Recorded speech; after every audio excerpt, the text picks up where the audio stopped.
Praise the lord. యేసుక్రీస్తు ప్రభువారి నామంలో అందరికీ శుభము, జయము కలుగును గాక. ఆమేన్. దేవుడు మనకు ఈరోజు ఇచ్చిన వాగ్దానం కీర్తన గ్రంథం 18వ అధ్యాయం 32వ వచనం చూద్దాం. నాకు బలము ధరింపజేయువాడు, నన్ను యథార్థ మార్గమున నడిపించువాడు ఆయనే. బలము ధరింపజేయువాడు యేసుక్రీస్తు ప్రభువే. అయితే బలము వేరు, నూతన బలము వేరు, ఆత్మ బలము వేరు. దేవుడు బలమును ధరింపజేస్తాడు. అయితే ఎవరికి ధరింపజేస్తాడు?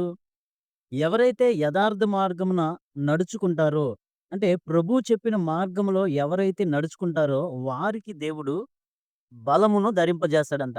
వారికి, అంటే సొమ్మసిల్లిన వారికి బలమిచ్చేవాడు ఆయనే. శక్తిహీనులకు బలాభివృద్ధి కలుగజేయువాడు ఆయనే. అయితే ఈ బలమంతా సంపాదించుకోవాలి అంటే ఒక మానవుడు యథార్థ మార్గంలో యథార్థ మార్గంలో నడవాలి. ఎవరైతే యథార్థ మార్గంలో నడుస్తారో వారికి దేవుడు బలమును ధరింపజేస్తాడు. అయితే మరి బలము కాకుండా దేవుడు మరి అధికంగా నూతన బలమిస్తాడంట. అంటే దినదినము వారు బలాభివృద్ధి చెందుతారు. ఎవరైతే దినదినము బలాభివృద్ధి చెందాలి అని అనుకుంటున్నారో వారు ఏం చేయాలంటే, ఏం చేస్తే ప్రభువారు నూతన బలము అనుగ్రహిస్తారు? యెషయా గ్రంథము 40వ అధ్యాయం 31వ వచనం చూద్దాం. యెహోవా కొరకు ఎదురు చూచువారు నూతన బలము పొందుదురు. వారు పక్షిరాజు వలె రెక్కలు చాపి పైకి ఎగుదురు. యెషయా గ్రంథం 40వ అధ్యాయం 31వ వచనం చూద్దాం. యెహోవా కొరకు ఎదురు చూచువారు నూతన బలము పొందుదురు. వారు పక్షిరాజు వలె రెక్కలు చాపి పైకి ఎగురుదురు.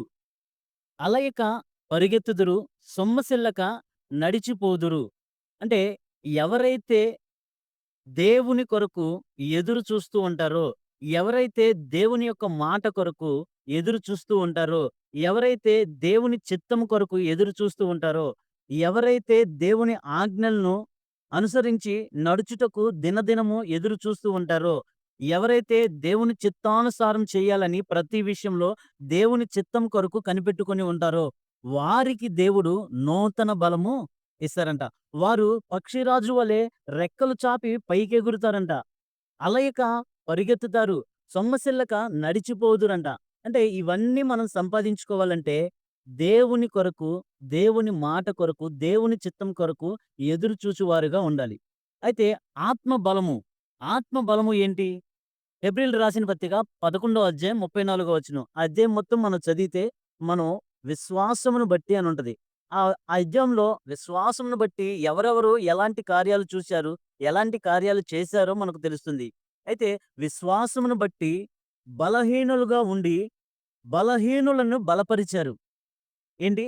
ఆత్మ బలము ఏమిటి అంటే, బలహీనులుగా ఉన్నప్పుడుకి బలహీనులుగా ఉన్నవారిని బలపరుస్తారు. అది ఆత్మబలం. ఉదాహరణకి పాస్టర్ గారు ఎంతో బలహీనంగా ఉంటారు. మనకి బోధ చేసేవారు ఎంతో బలహీనంగా ఉంటారు. అయినప్పటికీ వారు మాట్లాడితే జీవం కలుగుతుంది. వారు మాట్లాడితే బలం కలుగుతుంది.